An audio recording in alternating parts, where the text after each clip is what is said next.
And let's talk a bit about the tax optimization strategies that this would allow for. Absolutely. So as some of you may know, and some of you might not, Belgium has interesting taxation laws that sometimes can be serving new companies.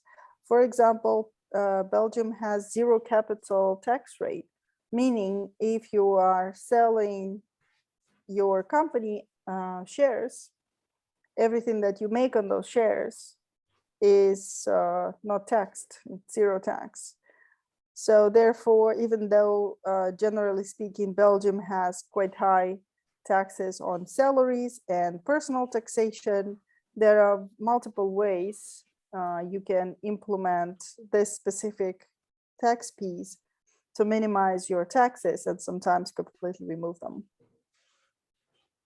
What kind of companies are the best fit for this, like in terms of revenue size?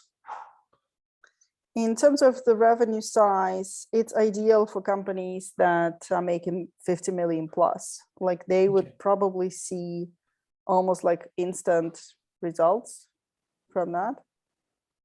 Because when you're at that size, especially if you're like in, something like innovation, in the beginning you don't make money and then suddenly you make a lot.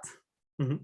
So it's extremely important to be prepared with those structures for something like this in advance, because it gets much more complicated if you do it at later stages.